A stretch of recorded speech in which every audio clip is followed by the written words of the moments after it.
That's the only way to win. That's the only way to go. Gotta get it out the mud. Gotta get it out the flow. Cause that's the only way to go. Let's go.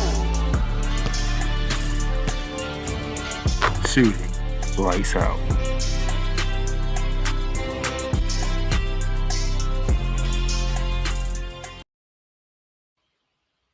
Ladies and gentlemen, how y'all doing today?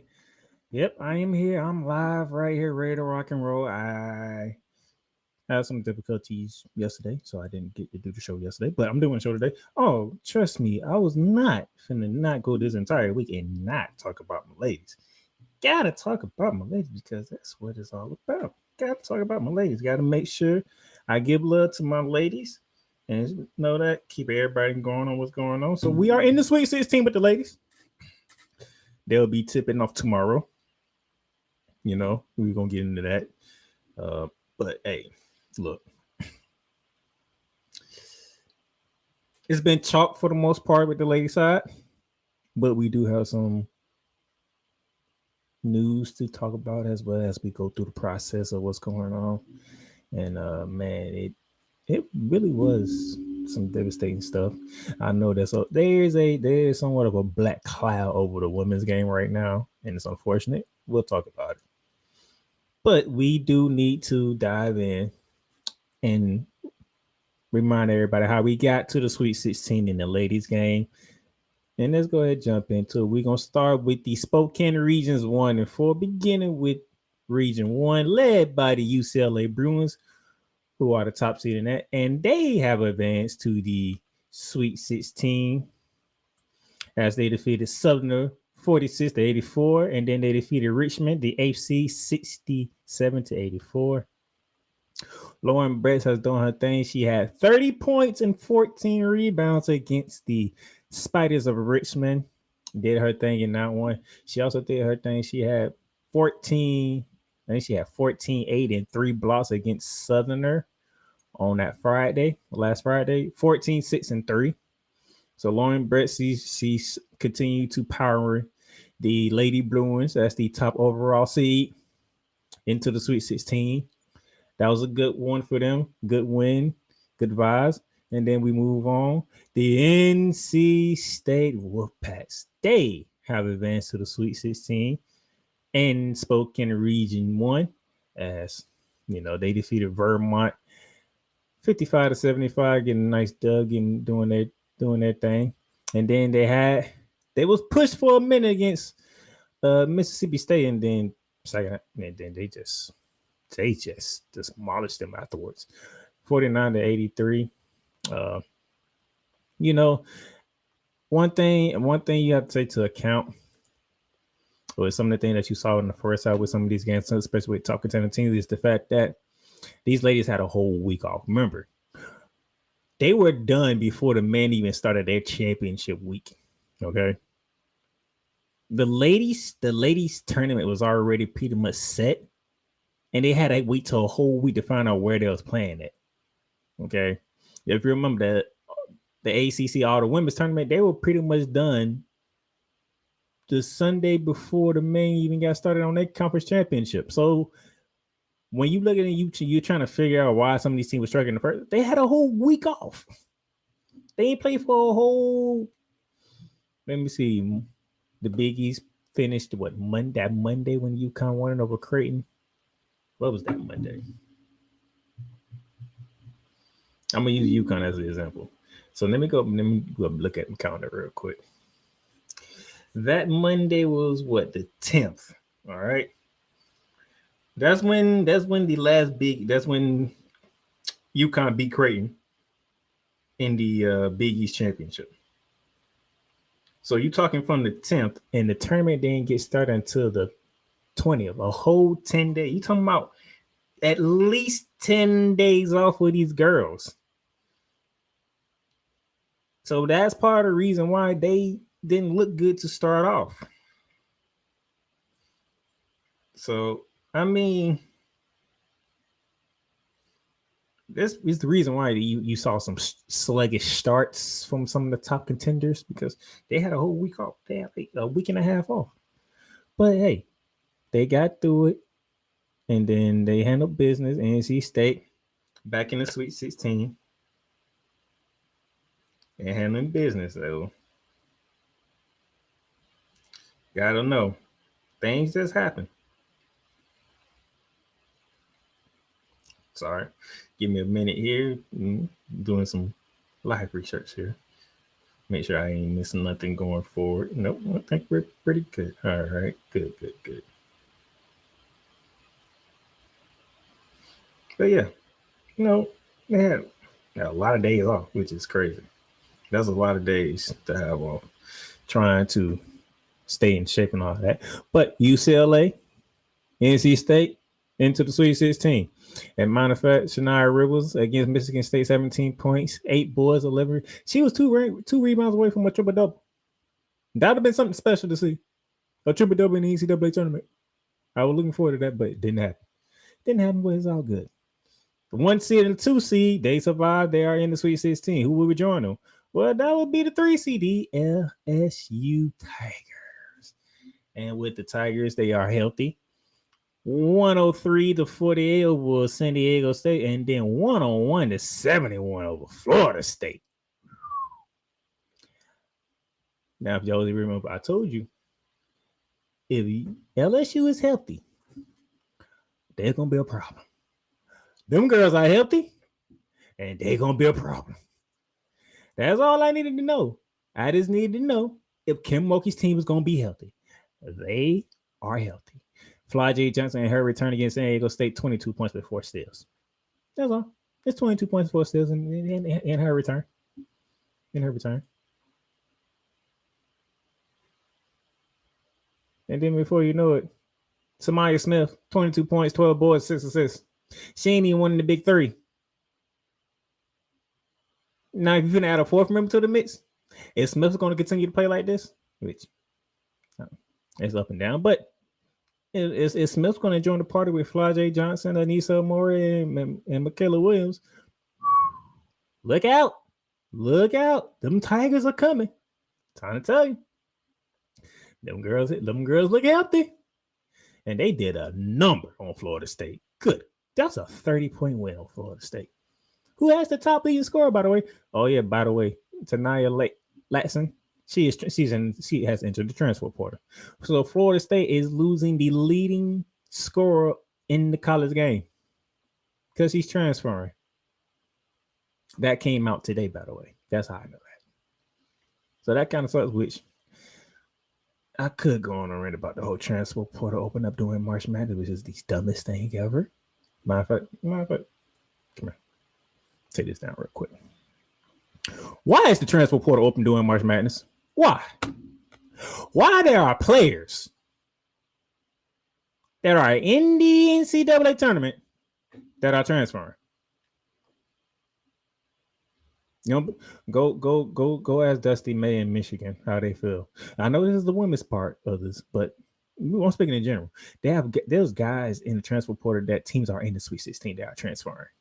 Haven't heard anything about the ladies yet. Florida State is out and she's transferring. So, but still, why is it even open during this time? Why? Make it make sense, NCAA. Why is the transfer portal open during the NCAA tournament? Why? You did the same damn thing in football. The college football playoffs is going on, and you have players in the transfer portal. Why? The NCAA, you keep effing up. And it's like, y'all don't know. Y'all have no guts. Y'all have no balls. Y'all have no damn brains. What are y'all then, NCAA? What are y'all? What do you have? What? Don't make no damn sense. The transfer portal is open during March Madness. What? You know what? Until the NCAA starts being greedy bastards, they will start getting criticized and ridiculed in the public eye and start being made to look like dumbasses. Going back to my slide. And then the 4th team is the Ole Miss Rebels. The 5th seed Ole Miss Rebels. Didn't see that one coming. Or did I? Ole Miss, they begin their journey with a 83-65 win over Ball State. And then they followed it up with going to Waco and knocking off the Baylor Bears 69-63. Shout out to Coach Yoke and her team. They are in the Sweet 16. You just have to think. Ole Miss could provide some problems for a team next up, but we'll see. But in your Spokane Region 1, you have UCLA, LSU, NC State, and Ole Miss. You have your top 3 seeds with UCLA being the overall number 1 seed, and NC State the 2 seed, LSU the 3 seed. Then you have the 5th seed. The 5th seed, Ole Miss. All heading out to Spokane, Washington for their regional matchup. But there's another region in Spokane, Region 4, led by the USC Trojans. Obviously, they made it to the Sweet 16. They did a number on UNC Greensboro, 71-75. They got off to a slow start, but they flipped it around. They got it going. Juju finished with 22, 8, and 3. And then we got to round of 32, and it was a 96-59 win over the Mississippi State Bulldogs. Kiki Arian fit 36 points, 9 boards. But this is where the black cloud has fallen over the women's tournament. Juju suffered a torn ACL in the first quarter against Mississippi State.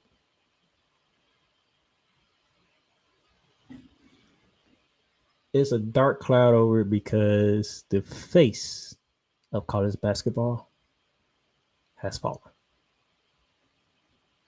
Y'all heard me talk about Juju a lot. You heard Cole Johnson come on here talk about Juju. Kool McCain came on here and talked about Juju. Megan Price came on here and talked about Juju. To see her go down the way that she went down, to see her in the pain that she was in, it hurt my heart. I was like, not Juju. No.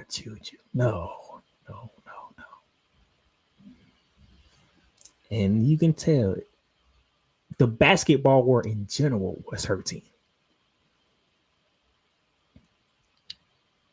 It was just like the one player we do not need to lose, we lost to a torn ACL.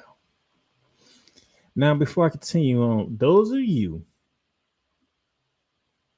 and there's a few of y'all out there, coming at Mississippi State the way that y'all coming at, are wrong. You're wrong as hell. Nothing malicious, nothing dirty, nothing happened for Juju to tell ACL, okay? She stole the ball. She was going to the rim. She got bumped, stepped wrong, and the ACL went. That just plain and simple, y'all. Juju is my favorite basketball player in this era. Juju, I am a known USC hater, but I'm putting it to the side because that's how much I love watching Juju Watkins play. And like I always say, I like Cam Newton saying, we're going to keep it a buck. Mississippi State did nothing wrong. It was an unfortunate event that took place that led to Juju getting the ACL torn, man. They didn't grab her. They didn't push her. It was a bump to stop her from completing the fast break. That's all it was. And they was side by side. It wasn't like Juju was in front and somebody pushed her from behind or they tried to trip her. There was one in neck and neck. And you know Juju is that type of person that she can finish through contact. The ACL just went. It just went. And I hate that. But if anybody's coming from Mississippi State, and that includes the USC Trojans, by the way, yes, I'm talking about the program, y'all wrong for that. Because nothing dirty happened. Nothing dirty happened. It's an unfortunate incident that puts a black, let's keep it a buck, black crowd on the tournament right now. Because we can't see Juju finish the process for this season. We just can't. And it's very unfortunate. Trust me, I'm surprised I even finished the game because I didn't even want to watch the game after that. And I just knew, I'm like, it was in me. I was like, no, she's. And sure enough, torn ACL. 1 o'clock in the morning. The news finally broke. Sean Serrani broke it. Like probably from close to like 1:40, close to 2 o'clock in the morning when he put the official report out there. But it's crazy. Sean Serrani actually putting it out there. He's covering the NBA. He actually put out the college tweet. Good for you. But it just happened, man. And shout out to the Lady Trojans. Y'all stepped up. Y'all didn't let her injury bring you completely down. Matter of fact, you went on to dominate Mississippi State. That point forward. 83-49. Y'all kept it rolling. But yes, it is a dark cloud hanging above the women's tournament now. Because we can't see Juju. Now we are praying for a full recovery. Some people do the get well, praying for a speedy recovery and stuff. I'm praying for I'm not doing full recovery. I want that recovery to be fully 100% recovered. I ain't worrying about the time limit. I'm not. Juju, you do a full recovery, okay? I know everybody gonna be planning to see you at some point. That you give me a full recovery, Juju, because when I want you to come back, I want you to come back on a mission.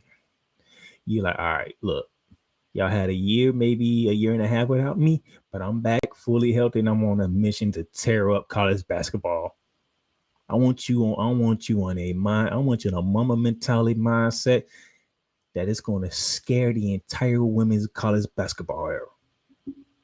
So give me a full. I ain't worrying about time frame. I ain't worrying about speed. Give me a full recovery. Because you give me a full recovery, Juju Watson's gonna tear college basketball when she come back. Just give me a full recovery, Juju. That's all I need is a full recovery. But yes, it does hurt to see her go down and to be done for the season. And most of next season too, because it usually takes a year. It usually takes a year to recover from an ACL injury. We have seen people come back faster. We have. I'd rather for her to come back fully than fast. That's just me. But yes, USC is in the Final Four. Also, the UConn Huskies. Speaking of somebody who has suffered torn ACLs and probably can help Juju Watkins through the process is Paige Beckers. The Huskies,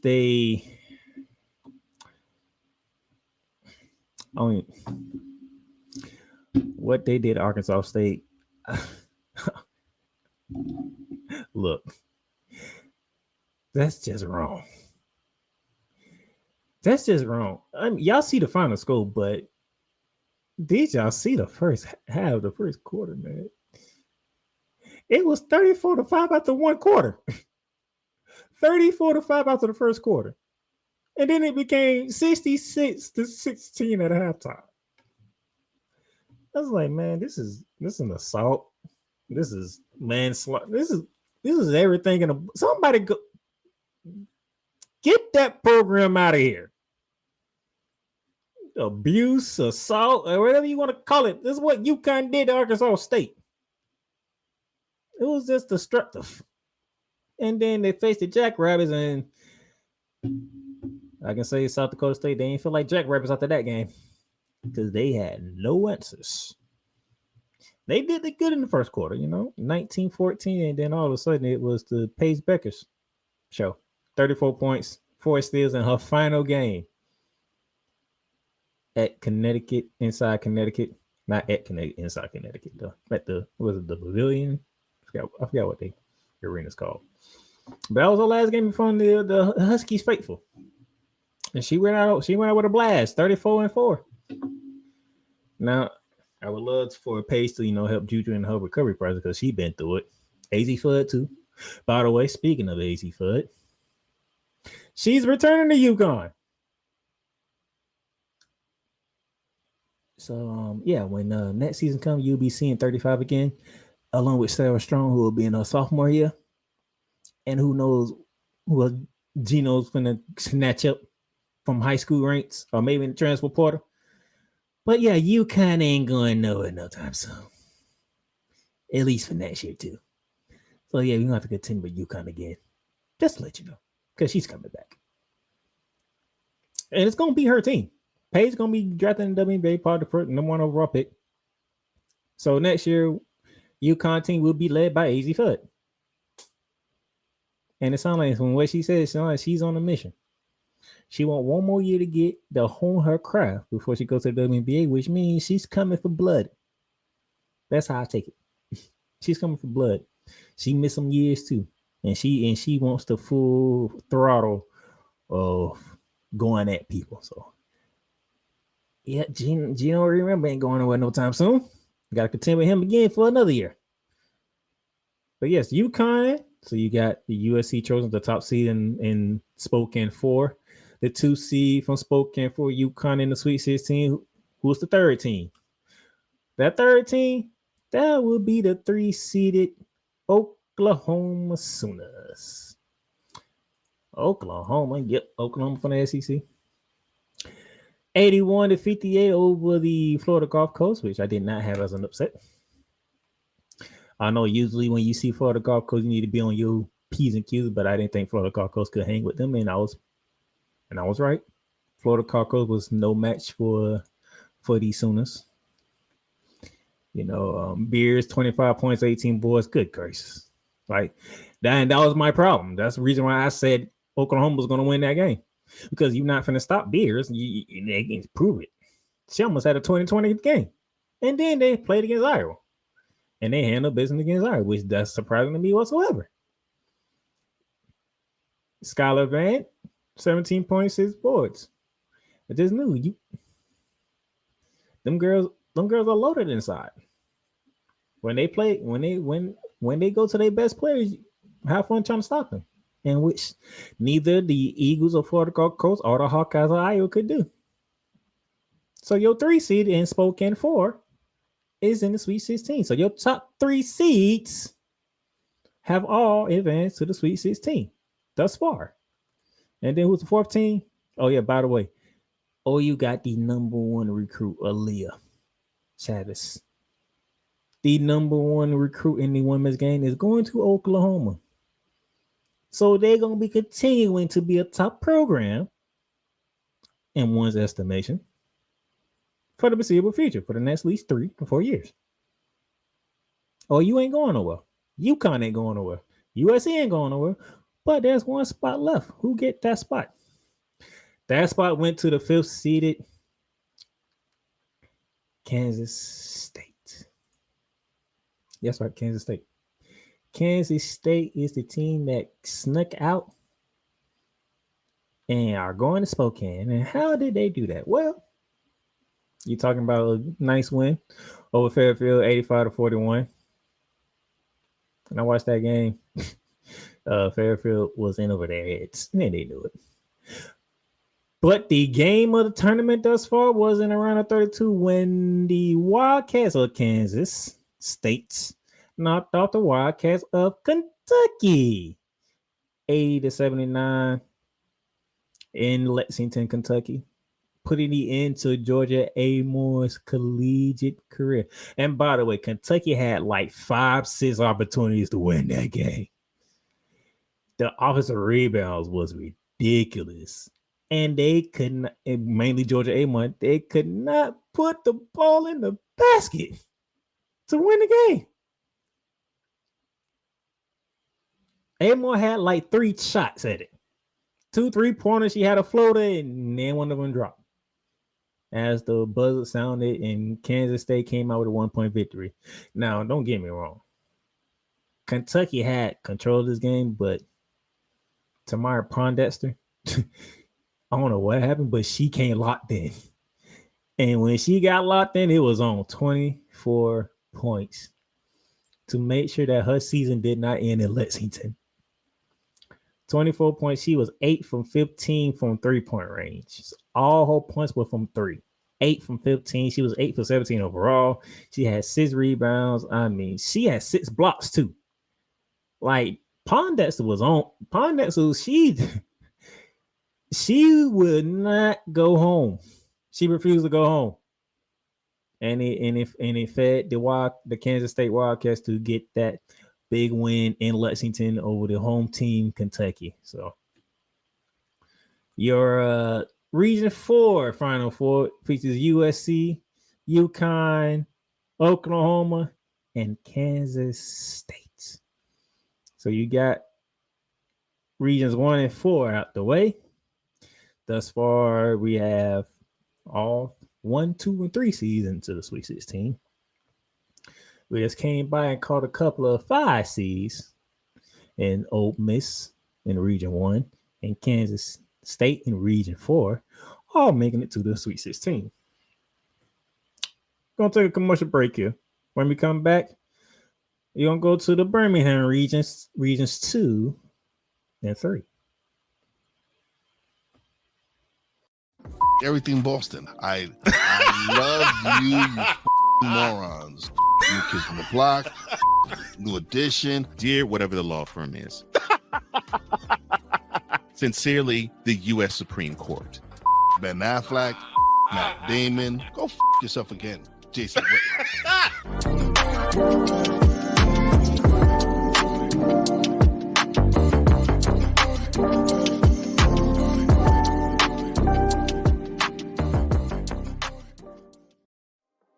In a world where chronicles of the past are brought to the streams, whether the content is relatable or completely beyond your realm of life, there is no shadow of a doubt that this show is absolutely full of shenanigans. Get ready for D. Willie in the evening, this Sunday at 10:05 p.m. Eastern, exclusively on Sertoba Media, where the struggle is real to be awesome.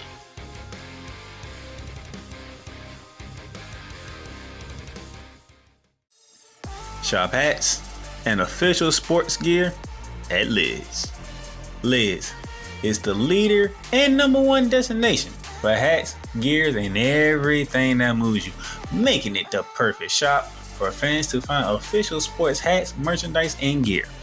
Represent your team, your town, and your style with a snapback adjustable fitted hat or beanie from thousands of college and pro teams.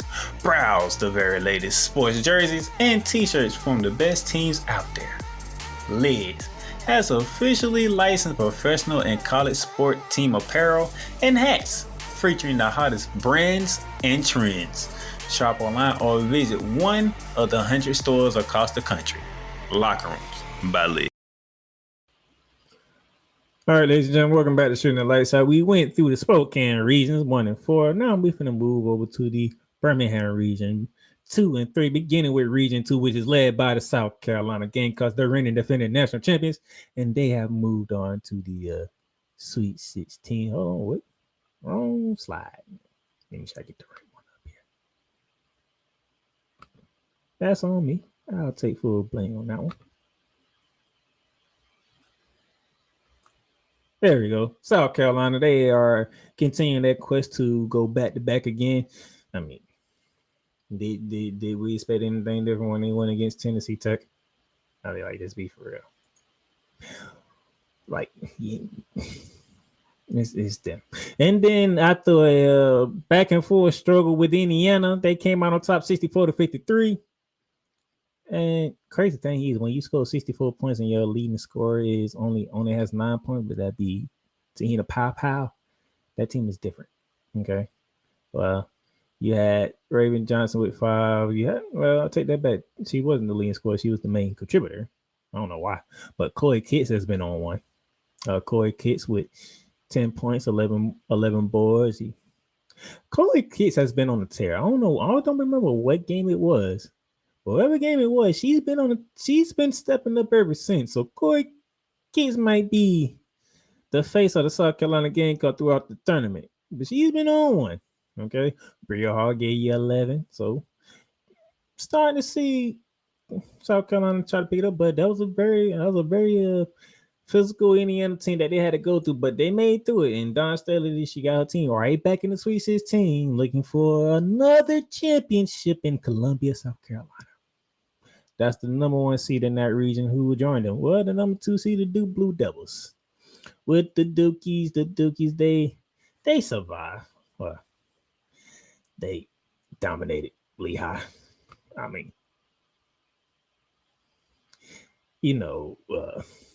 thanks for coming, Lehigh.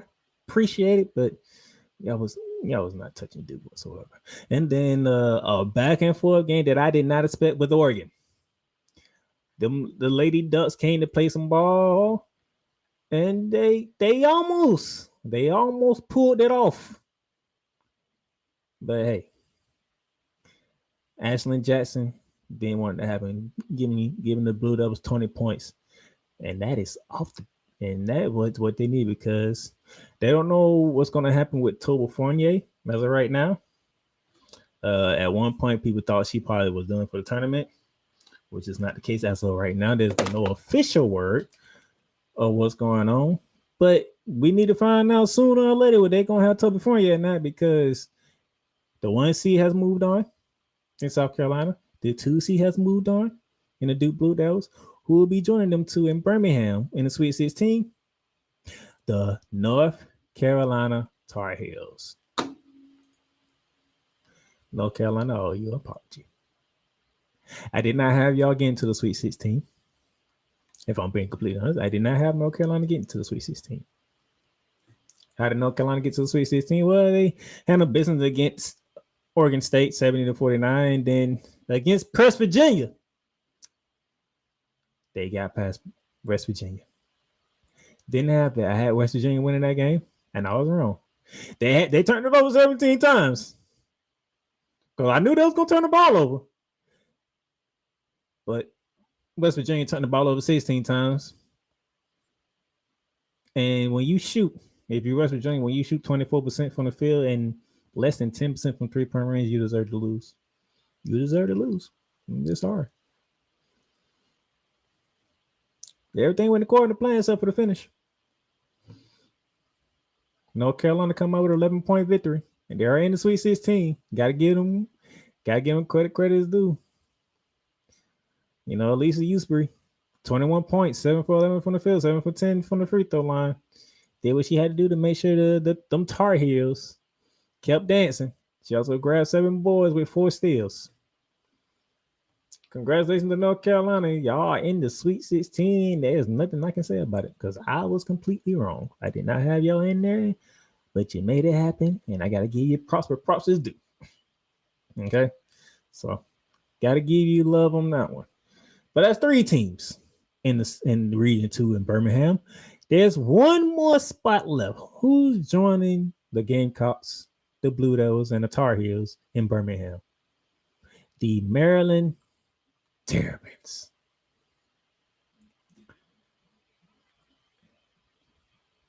They beat Norfolk State 89-82.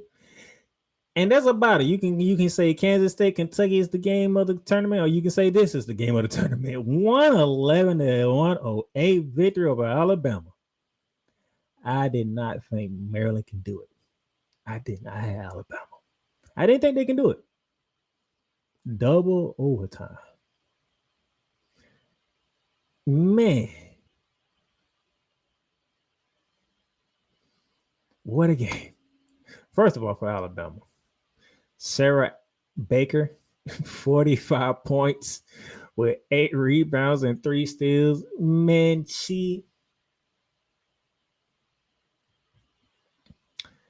I know people want to pile on the best, but man, you put 45 points up. You had 8 rebounds, 3 assists, 3 steals. She had 11 turnovers too. And the thing is, them 11 turnovers are going to haunt her more than anything else. It's gonna be the 11 turnovers.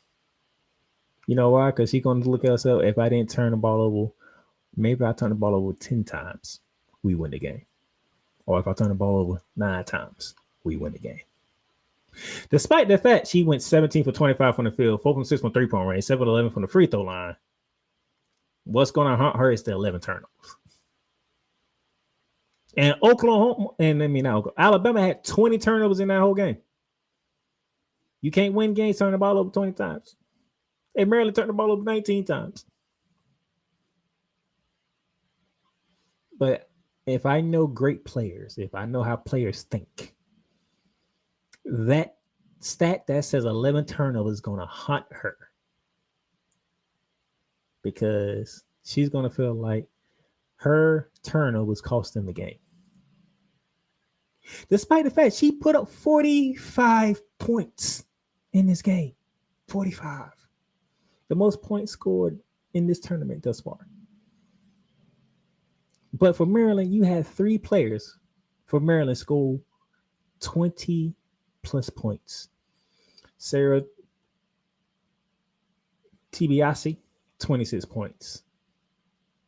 Kaylin Semick, 24 points. Cheyenne Sellers, 28 points. Sometimes it just doesn't go your way. Maryland, congratulations. You survived the 5-4 knockoff. As the 4 seed, you defended home court to get the Birmingham, and I can't knock you for that. You survived. And a thrilling game. Very thrilling. And you made it happen. So your Region 2 Birmingham, South Carolina, Duke, North Carolina, Maryland, your top 4 seeds in the Region 2 all advance to the Sweet 16. Which brings us to the final region. Region 3, also in Birmingham, which led by the Texas Longhorns, which they are moving to Birmingham as they handle business against William and Mary 105-61, and then a date with the final nine of Illinois 65-48. It was close to start off with. And then they made things happen. Shout out to them. Madison Booker, she's doing her best to lead her team, the Longhorns, to an unprecedented run here in Texas. Booker had 20 points with 6 boards, doing what she does best. I call her the female Kevin Durant. She's wearing the number. She played like him too, so hey. But shout out to the Texas Longhorns, Cole Johnson, Megan Price. You should be proud. Your Lady Longhorns, they have made it this far. They are in Birmingham, preparing for a Sweet 16 game. Who will join them in the Sweet 16? Well, that would be the 2 seed, the TCU Horned Frogs.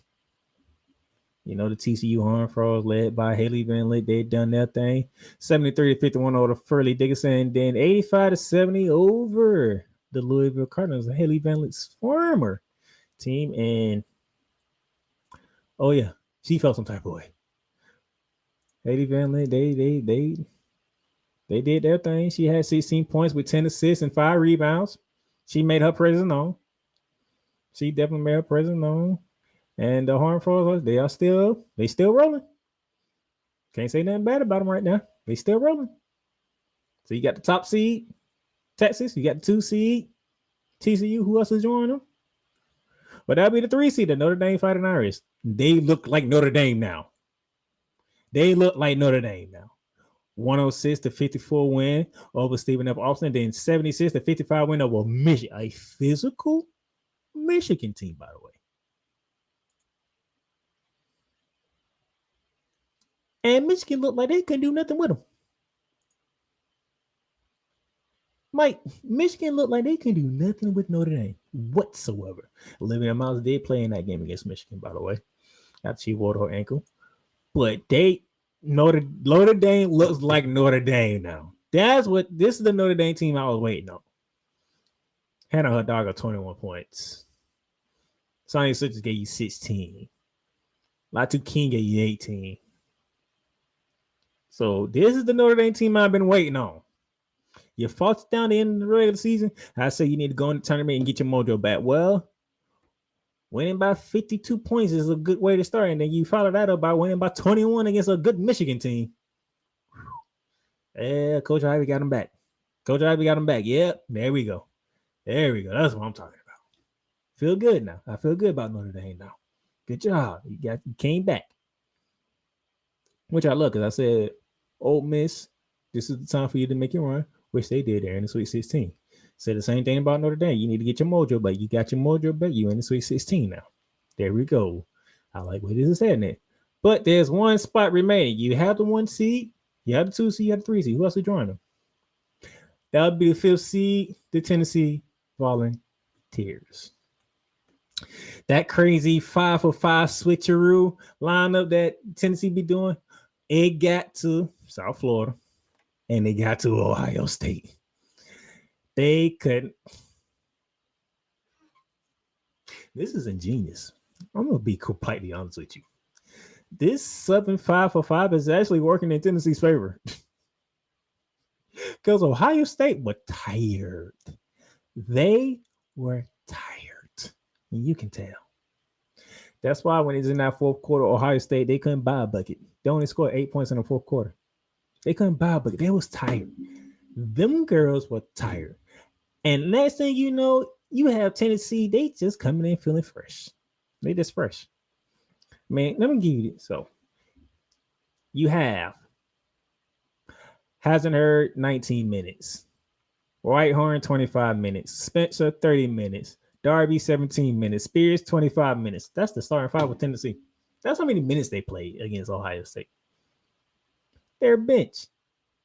Lenham 13 minutes, Spearman 21 minutes, Bowe 9 minutes, Strickland 3 minutes, Cooper 30 minutes, Pluckin 8 minutes.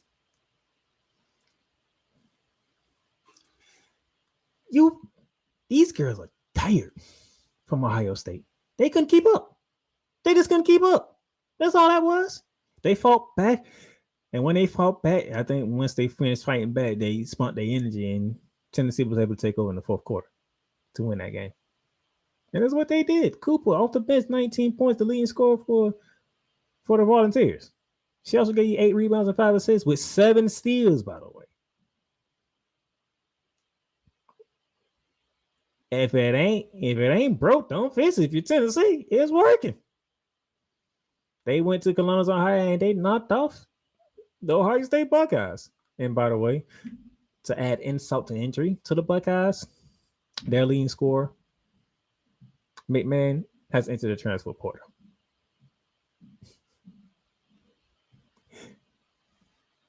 Got to McMahon, she's entered the transfer portal. She's no longer with the Buckeyes.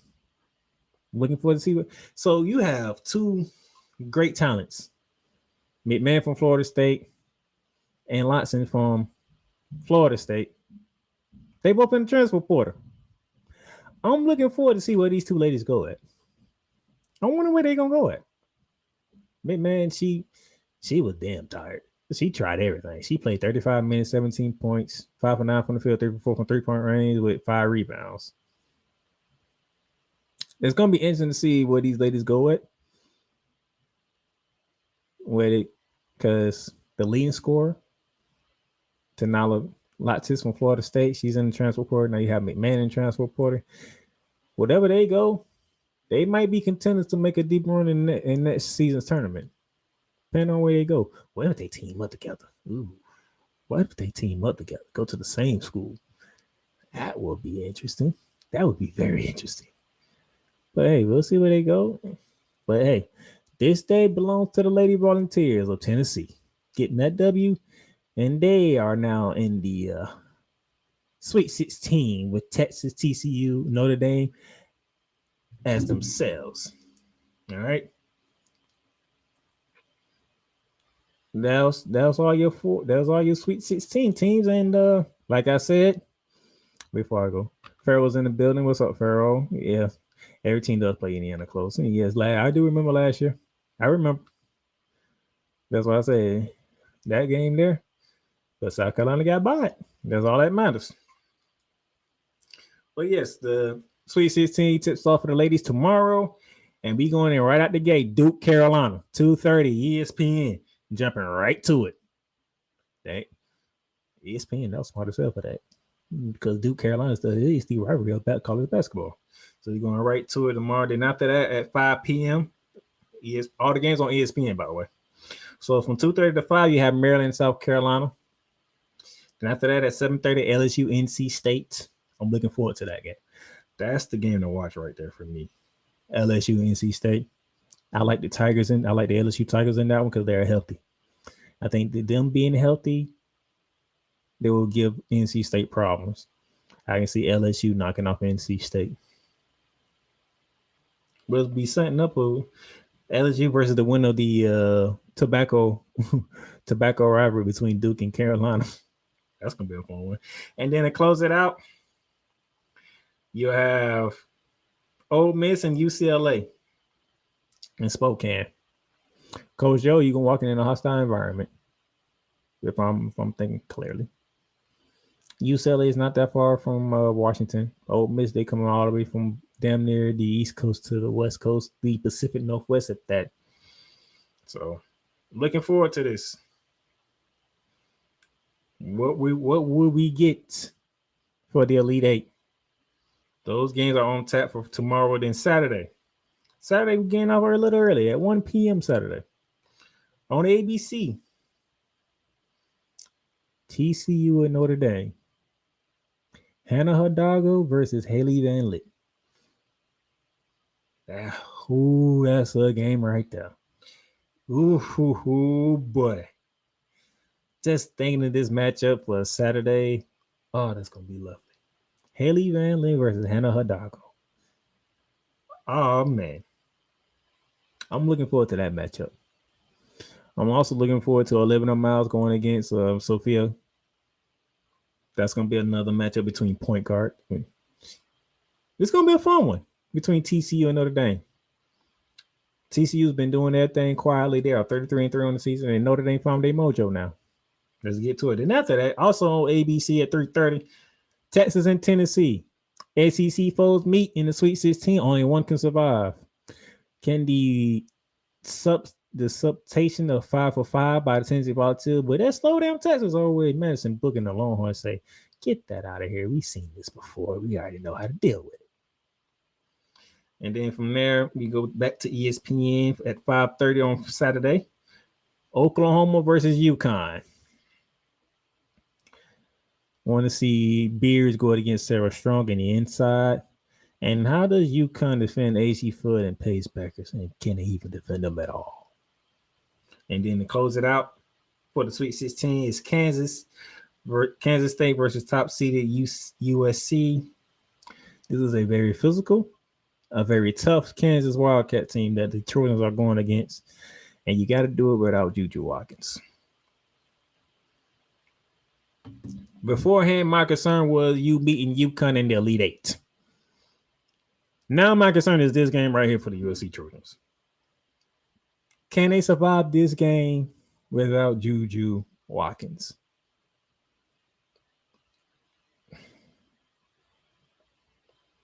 Can Kiki Erving build on what she did last game when she dropped 36?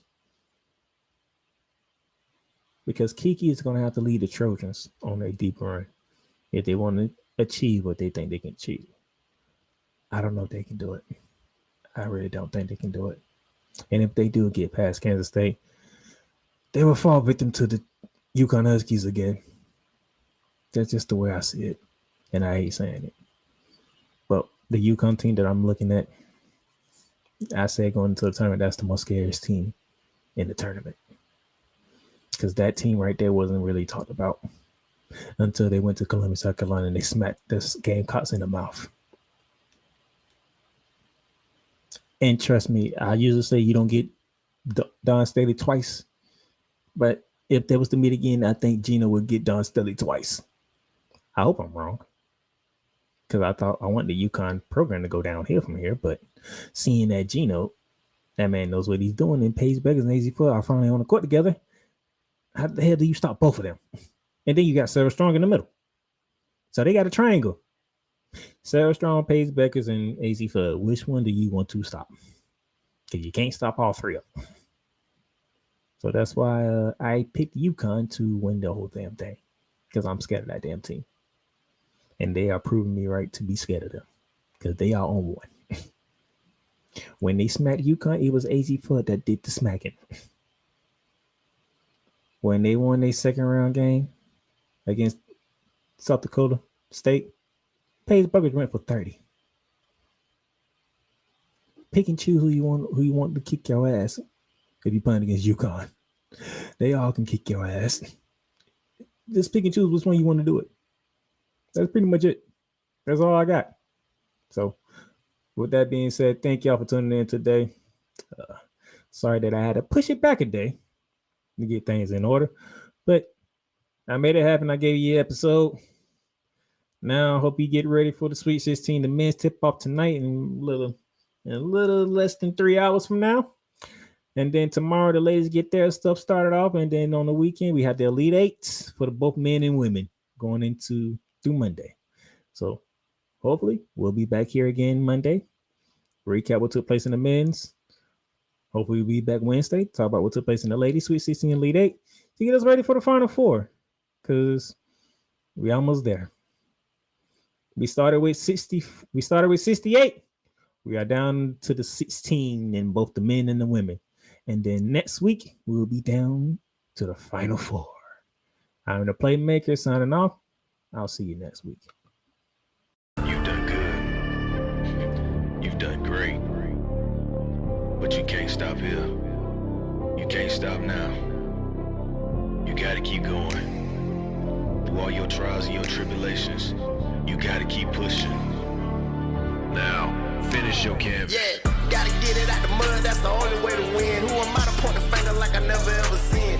Been through the ups and downs like the letter N. They don't let you through the door, better kick that again. Cause that's the only way to win. That's the only way to go. Gotta get it out the mud. Gotta get it out the flow. Cause that's the only way to go. Let's go. Thank you for tuning in to today's episode. If you want to follow the podcast, you can follow it on all streaming platforms, including Apple Podcasts, Google Podcasts, Spotify, Stitcher, and a whole lot more. This has been Shooting the Lights Out. Masterpiece.